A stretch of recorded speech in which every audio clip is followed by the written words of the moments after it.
થોડા સમય પહેલા મેં એક સોશિયલ મીડિયામાં પોસ્ટ મૂકી કે અત્યારે એટલે કે જે હું બ્રોડકાસ્ટમાં જે મેસેજ મૂકી રહ્યો હતો એ હમણાં થોડો સમય હું બંધ કરું છું.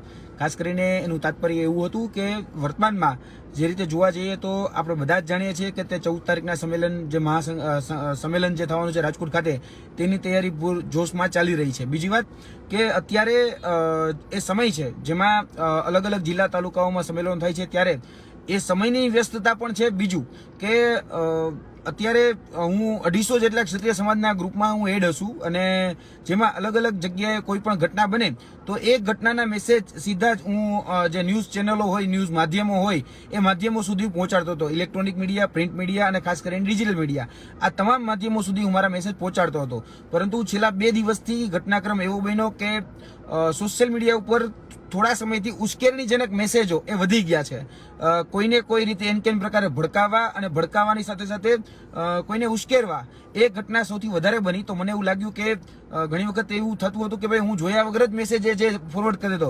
માની લો કે કોઈ સુરેન્દ્રનગરની અંદર ઘટના બની કે કોઈ જામનગરની અંદર બની કે કોઈ પાટણની અંદર ઘટના બની તો હું સીધો જ એ વિડીયો જોયા વગર સીધો જ ફોરવર્ડ કરી દેતો હતો. એટલે ઘણી બધી જગ્યાએ મેસેજમાં એવું થતું હતું કે ઘણા લોકો છે ને અશોભનીય શબ્દ અને ગેરવ્યાજબી શબ્દો, ગેરવર્તુળાક અને તેની સાથે સાથે અભદ્ર શબ્દો ક્યાંક ને ક્યાંક આવી જતા હતા. તો માધ્યમો પણ ક્યારેક ક્યારેક ચલાવી દે, કેમ કે માધ્યમોને એવું લાગતું કે યુવરાજસિંહે મોકલેલું છે તો ઓથેન્ટિકેટેડ હશે અને એમાં કંઈ વાંધાજનક નહીં હોય. પરંતુ જ્યારે ચાલી જાય ત્યારે તકલીફો પડતી હતી. એટલે મેં સ્પષ્ટ એ વાત કરી કે ભાઈ આના કારણે, કારણ કે એક તો સમય આખા દિવસમાં મળતો નથી અને આ જે સંમેલનો છે કે અથવા તો કહી શકાય કે નાની નાની જે મિટિંગો થઈ રહી છે ત્યારે જિલ્લા તાલુકા લેવલે, તો એની વ્યસ્તતાને કારણે હું બધી જગ્યાએ પહોંચી નથી શકતો. તો એ મારું તાત્પર્ય હતું કે ભાઈ એ બધું અટકાવવું, એટલે કદાચ કહી શકાય કે એ બધું જ કાર્ય ચાલુ રાખવું અને અત્યારે જે હું આ મીડિયામાં મેસેજ મોકલું છું એ અત્યારે થોડો સમય ઓછો કરી નાખું. એટલે મેં એ મેસેજ કરેલો હતો. બીજું કે ઘણા લોકો શું છે કે વિડીયો બનાવતા હોય છે અને ઘણા લોકો કહેવાય ને કે ભાઈ પોતાની વાત એ માધ્યમો કહી શકાય કે સોશિયલ મીડિયામાં મૂકતા હોય છે, પછી અવારનવાર કહેતા હોય છે કે તમે આ ન્યૂઝ ચેનલને આપી દો. એટલે ઘણી વખત છે ને આમાં વાત હોય કે ભાઈ કંઈક સારા દેખાવાની કે હીરો બની જવાની, બરાબર. તો મને પણ એ જરાક યોગ્ય નથી લાગતું. પછી હું કદાચ એ મેસેજ જ્યારે એ માધ્યમો સુધી નથી પહોંચાડતો અથવા તો માધ્યમો કદાચ નથી ચલાવતા તો લોકોને એવું લાગે કે યુવરાજસિંહને અમારામાં રસ નથી. એટલે ખરેખર મારું કોઈ એવો હેતુ જ નથી હોતો. હું તો જે વસ્તુ મારી પાસે આવે અત્યાર સુધી તમામ જેટલા મારા મીડિયા ગ્રુપો હોય અથવા તો જે 250 જેટલા ક્ષત્રિય સમાજના ગ્રુપો છે એ મોટાભાગના ગ્રુપોમાં સતત આ મેસેજ જે છે એ ફોરવર્ડ કરવાનું કામ કરતો રહેતો હતો. એટલે મેં મારી ફરજ જે છે એ 100% પ્રમાણિકતાથી નિભાવી છે.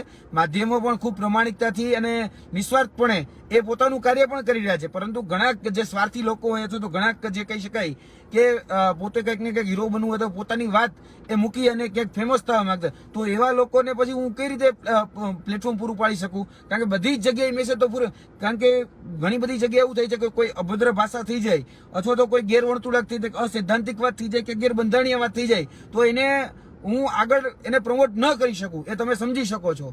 એટલે હું અત્યારે કહી શકાય ને વ્યસ્તતાના કારણે અને બધા જ મેસેજને હું સાંભળી અને પછી મોકલું તો એટલો સમય હતો નહીં. એટલે મેં આજે એક મારું કહેવાય ને બ્રોડકાસ્ટના જે ગ્રુપ હતો મેં મેસેજ લખી નાખ્યો કે ભાઈ અત્યાર સુધી બધા અલગ અલગ જિલ્લા તાલુકાના ખૂણે ખૂણે કોઈ પણ સમાચારો બનતા તો એ આપણા સુધી પહોંચાડતો હતો. હમણાં 2 દિવસ પૂરતા એ નહીં પહોંચાડું. એટલે મેં આ મેસેજ લખ્યો હતો, પરંતુ ક્યાંક એનું અર્થઘટન ખોટું કરવામાં આવ્યું. એટલે મારે કીધું કે સ્પષ્ટતા કરવી પડશે. એટલે ચોક્કસપણે ક્યાંય કોઈ જગ્યાએ કશું જ ચિંતાજનક નથી, કોઈ ફાટા નથી, કોઈ વસ્તુમાં કહેવાય ને કે ભાઈ કોઈ વાંધાજનક પણ નથી. પણ મને જે લાગ્યું કે ભાઈ જ્યાં સુધી હું પુષ્ટિ ન કરું કોઈ મેસેજની અથવા તો મેસેજ સાચો છે કે ખોટો એ જ્યાં સુધી હું જ ન સમજું પછી મોકલી દઉં તો પછી ભાઈ મારે ક્રોસ વેરિફિકેશનમાં ઘણો બધો સમય લાગી જતો હોય છે. કારણ કે ઘણા બધા લોકો અલગ અલગ ફોરવર્ડ કરીને મોકલતા હોય એટલે આખી જે લાઈન ચેક કરવા જાય તો એમાં ઘણો સમય નીકળી જાય. તો બેટર છે કે આ 2 દિવસ આપણી જે શક્તિ, એટલે ખુદ મારી જે શક્તિ છે એ જે રાજકોટ ખાતે જે સંમેલન મળી રહ્યું છે એમાં સંમેલનમાં આ શક્તિ કઈ રીતે વધારે પડતું દેખાડી શકું.